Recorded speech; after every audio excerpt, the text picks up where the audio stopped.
বাবা, ফুলের মতো জীবন পেতে চাইলে অত কাটার কথা ভাবলে চলে না। আমাকে ওখানে যেতেই হবে। আমি বললাম তো, যত তাড়াতাড়ি আমার কাজটা শেষ হয় আমি তত তাড়াতাড়ি বাড়ি ফিরবো। আমার কথা শুনলে না তো? কি আর বলবো, বড় হয়েছো, নিজেরটা নিজে বুঝতে শিখেছো। যাকগে, খেয়াল রেখো নিজের।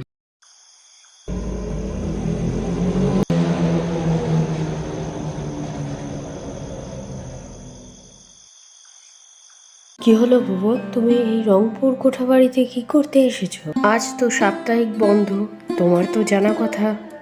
অন্যদিন রাতে আসলে নয় মানতাম। দরকার কি বলো? মল্লিকা, আমি একটা কারণেই তোমার কাছে ছুটে এসেছি। তুমি কি রাখবে আমার কথাটা? বলো, এত রাত্রে এসেছি, আমাকে ফেরাতে পারবে না কিন্তু তুমি। বুঝেছি ভুবন, আর তোমাকে বলতে হবে না। তুমিও সবার মতোই ওই একই টানে ছুটে এসছো। ঠিক আছে। না না মল্লিকা, তুমি আমায় ভুল বুঝছো। আমি ওই কারণে আসিনি। আমি এসেছি, আমার তোমাকে পছন্দ। তাই তোমাকে বিবাহের প্রস্তাব দিতে। আমি তোমাকে বিয়ে করতে চাই মল্লিকা। তুমি আমাকে এরকম একটা নিচু কথা বলতে পারলে মল্লিকা? তুমি সবার সাথে আমাকে তাল মিলিয়ে দিলে। এটা কি ঠিক করলে? এতদিন মিশে তুমি আমার মধ্যে আলাদা কিচ্ছু দেখোনি? এটা বিশ্বাস করে বুকে হাত দিয়ে একবার বলো তো তুমি আমাকে। তোমার উত্তর যদি না হয়, আমি এক্ষুনি এখানে দাঁড়িয়ে বলছি, আমি এক্ষুনি এখান থেকে বেরিয়ে যাব। আর যদি হ্যাঁ হয়, আমি তোমাকে সঙ্গে করে নিয়ে যাব। আমার বাবার বারণ, সমাজের নিন্দা, আমি কিচ্ছু কথা ভাবিনি। আমি শুধু আমার আর তোমার কথা ভেবেছি। আমরা দুজন ভালো থাকবো সেই কথা ভেবে আমি তোমাকে নিতে এসেছি। একটু আগে আমি বাবার সাথে ঝামেলা করে এলাম বাড়িতে, তারপরেও তুমি এই কথা বলছো? আমি শুধুমাত্র তোমাকে চাই মল্লিকা, আর কিচ্ছু চাই না আমি, বিশ্বাস করো। ভুবন, এই কিছুতেই হয় না। আমি কোঠাবাড়ির মেয়ে, তুমি ভাবতে পারছো কথাটা? তুমি সমাজের মধ্যে মুখ দেখাতে পারবে? আমাকে নিয়ে গেলে সারা জায়গায় ছিছি পড়ে যাবে। এসব নিয়ে তুমি বিন্দুমাত্র ভেবো না মল্লিকা, আমি আছি তো, আমি বুঝে নেব।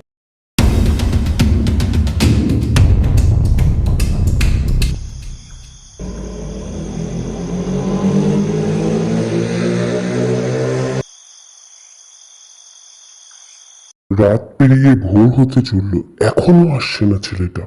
গেছে কোথায়? আজকে আসুক একবার। বাবা, বাবা, আমি মল্লিকাকে বিয়ে করে নিয়ে এসেছি। আমার ওকে পছন্দ, আমি তাই করেছি। ছি ছি, পাড়ায় মুখ দেখাবো কি করে আমি? বিয়ে করে এনেছে, বিয়ে করেছে, একটা বাজানি মেয়ে ছেলেকে বিয়ে করেছে। কি কি কি বলবে লোকে?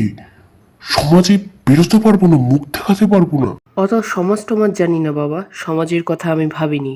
আমার ওকে ভালো লেগেছে, আমি ওকে বিয়ে করে এনেছি। তুমি রাজি থাকলে বলো, না হলে নয়। কিসের রাজি?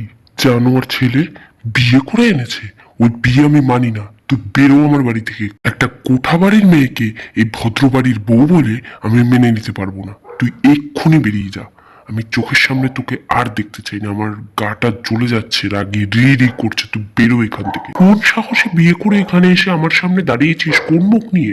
মল্লিকা, এক্ষুনি চলো এখান থেকে। আমরা নিজেরা আলাদা করে নতুন সংসার বাঁধবো। তুমি চলো, কোনো চিন্তা করো না। একটা বছর ধরে আমি আজ পর্যন্ত ভালো কাজ একটা পেলাম না, তারপরেও যাও একটা কাজ পেলাম, প্রমোশন পাচ্ছি না। সব তোমার জন্য। তোমাকে নিয়ে আলাদা হয়ে আসলাম ঠিকই, একদিন পর্যন্ত আমি শান্তি পাচ্ছি না। আজকে 1 বছর হয়ে গেল কোম্পানিটাতে কাজ করছি, একটা প্রমোশন পাচ্ছি না। কি করব আমি এখন? আমি একা এই সংসার ঠেলতে পারছি না এইভাবে। মল্লিকা, আমি আর পারছি না, বিশ্বাস করো, আমি হাঁপিয়ে উঠেছি। আজকে বস আসবে বলেছে রাত্রের দিকে। তুমি কিন্তু ঠিকঠাক তার পছন্দ মতো সব খাবার দাবার রেডি রাখবে। সে যা যা চায় তার মন খুশি করার জন্য সব কিছু। তবেই কিন্তু আমার কাজের প্রমোশনটা হবে। তুমি পুরুষ মানুষ, তুমি কাজ পাচ্ছ না, তাতেও আমার দোষ? আমি কিন্তু ভুবন প্রথমেই তোমাকে বলেছিলাম, তুমি আমাকে যখন বিয়ে করেছিলে, যে সমাজের দিকে তাকিয়ে নাও আগে তারপর। এখন তুমি আমার সঙ্গে এই নিয়ে ঝামেলা শুরু করেছো। তুমি কি ভাবছো আমি তোমার নিচে থেকে থাকছি বলে মনে করো না যে আমি তোমার গোলাম হয়ে গেছি? আমি কিন্তু আবার সব ছেড়ে ছুড়ে বেরিয়ে যেতে পারি। হ্যাঁ হ্যাঁ, তোমার মতো বাজারে মেয়ে আর কি করতে পারে? আর কি বা করতে পারে ঘর ছাড়া ছাড়া? এছাড়া তো আর কাজ পাবে না, ওই কাজই করতে হবে তোমাকে। এছাড়া তোমার অকাতটা কি? তোমার কোনো অকাত নেই। একটা টাকা পয়সার মুখ দেখতে পাচ্ছি না এতদিন ধরে, তোমাকে ঘরে নিয়ে এসেছি। বউয়ের ভাগ্যে বলে স্বামীর ভাগ্য খুলে, এই আমার ভাগ্য। বাবার সঙ্গে ঝামেলা করে তোমাকে নিয়ে আসলাম, তারপর দিক থেকে আমি একটা সুখের মুখ দেখিনি, খেটেই যাচ্ছি একের পর এক। তুমি আমার দিকটা ভাবছই না। আজকে বস আসবে, তুমি কিন্তু তার মতো সব কিছু করবে। কোনো মতেই না ভুবন, তুমি এটা ভাবলে কি করে? হ্যাঁ, তোমার বসের জন্য আমাকে তৈরি থাকতে হবে? এটা কোথাকার কথা? আমি কি কোনো হাতের পুতুল নাকি যে তুমি বলবে আর সেই মতো চলতে হবে? তুমি কিন্তু এইভাবে ভেবো না। এইভাবে যদি তুমি প্রমোশনও পেয়ে যাও, তোমার ঘরের ইজ্জত বাইরে চলে যাচ্ছে, সেইখানে কি লাভটা আছে? আমি তোমার সঙ্গে সংসার করতে, আমি তো বারবার বলেছিলাম সংসার শুরু করার আগে। এখন তুমি অশান্তি সৃষ্টি করছো এইভাবে। এইভাবে কি একটা সংসার হয়? আমি জানি না মল্লিকা, আমার মাথা গরম আছে, আমি এখন যাচ্ছি। বস কিন্তু সময় মতো চলে আসবে, তুমি খাবার দাবার তার মতো রেডি থাকবে, নিজেও ঠিকঠাকভাবে থাকবে। এই বলে মল্লিকার মুখের ওপর ধরাম করে দরজাটা বন্ধ করে ভুবন সেখান থেকে বেরিয়ে যায়।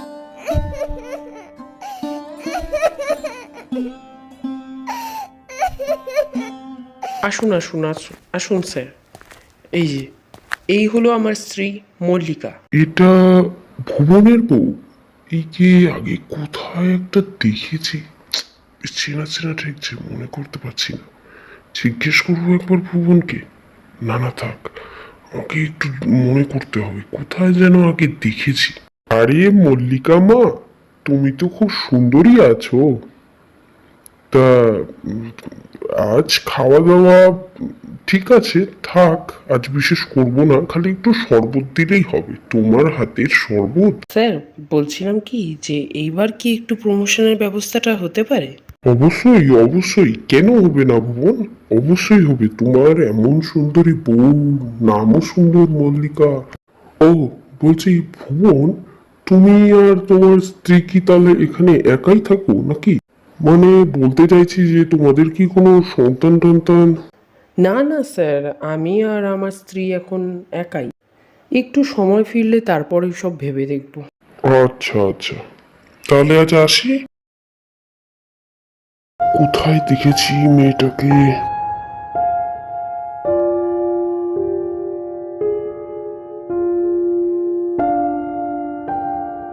ও, এ তো মনে পড়েছে, তো সেই মেয়েটা তখন মল্লিকা নতুন নতুন ব্যবসায় এসছে, আর আমি ওকে একটু প্রেমের প্রস্তাব দিয়েছিলাম, তাই সবার সামনে হাঁটিয়ে এক চড় মেরেছিল সবার সামনে।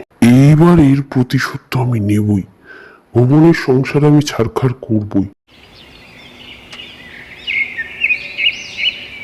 শোনো ভুবন, আমার বাড়িতে আসো তো একদিন, তোমার সাথে একটু কথা আছে। আরে বলছি যে সেদিন তোমাদের বাড়ি গেলাম, হ্যাঁ, তো তোমার বউকে খুব চেনা চেনা লাগছিল। চেনা চেনা ইন দ্য সেন্স, মানে মানে স্যার আমি বুঝলাম না, কি বলতে চাইছেন আপনি? না মানে আমার মনে হচ্ছিল কোথায় যেন দেখেছি। আজকে এই ছবিটা পেলাম, বুঝলি, পুরনো ছবিটা। তা ভাবলাম তোমাকে একটু ডেকে দেখাই। দেখো, তোমার বউ মল্লিকা আর আমি। তখন মল্লিকার সঙ্গে মানে যা যা সম্পর্ক ছিল সে তো তোমাকে আর খুলে বলার নয়, বুঝলে। কি হয়নি তার সাথে ভুবন, কি মানে আমি আর বলতে পারছি না, বিশ্বাস করো, মানে এমন এমন কথা আমার মুখে আসছে না। দেখো, মানে আমার মনে হলো তুমি ওর স্বামী, তা যতই হোক এগুলো জানিয়ে রাখা উচিত। তা আমি তোমার ভালোই চাই। আর ও হ্যাঁ, বলছি যে শোনো না, এই কথাগুলো আবার বৌমার কানে তুলো না, বাচ্চা মেয়ে, হ্যাঁ, দেখতে দেখতে ভালোই বেশ সংসার টংসার করো, সন্তান টন্তান হোক, সুখে শান্তিতে থেকো। এর পরের দিনই দুপুরের দিকে যখন হচ্ছে ভুবন অফিসে থাকে, সেই সময়ে তার বস বদমতলব নিয়ে ঠিক ভুবনের বাড়ি পৌঁছে যায়। স্যার, আপনি এই এই অসময়ে, মানে আসলে কিছু মনে করবেন না, মানে ভুবন তো এখন নেই, আপনি পরে আসতে পারেন। আরে না না বৌমা, তোমার সাথেই দেখা করতে এসেছি, আর ভুবন ওকে আমি বুঝিয়ে দেবো, ও এমনি আমার ইয়েতে কাজ করে, ও সব জানে। সেই সময়ই অফিসে একটা ছেলে ফিট করা থাকে যে কিছু না কিছু করে ভুবনকে তার বাড়ি পাঠানোর চেষ্টা করে, এবং সেই অনুযায়ী ভুবন বাড়িতেও চলে আসে। আরে ভুবন, এসো এসো। আরে সেদিনের শরবতটা স্বাদ বলতে পারছি না, আবার খেতে আসলাম ওর জন্য। তুমি তো কাজে ব্যস্ত থাকুক। তা আমি একটু ফ্রি টাইম নিয়েই এসেছিলাম। ঠিক আছে, দেখতে এসেছিলাম যে ঘরে সব ঠিকঠাক আছে নাকি, নাকি তুমি আমার আবার এত সুন্দর বৌমাকে কোনো কারণে কষ্ট দিয়েছো সেইটাই চেক করতে এসেছিলাম। বস চলে যাওয়ার পর ভুবন খুব রেগে থাকে। মল্লিকা, তোমার কি কোনো কাণ্ডজ্ঞান নেই? তুমি আমার বসের সঙ্গে এইসব শুরু করে দিয়েছো। হ্যাঁ, তোমার আগের প্রফেশন কিন্তু আমি ভুলিনি, তারপরেও আমি তোমাকে নিজের করে নিয়েছি, নিজের ভালোবাসা দিই। আর তুমি আমার চোখের আড়ালে আমার বসের সঙ্গে এইসব করে বেড়াচ্ছ। ভুবন, তুমি কি বলছো এসব? কি বলছো তুমি? কি বলছো তুমি? হুঁশে আছো? তুমি আমাকে কি বলছো?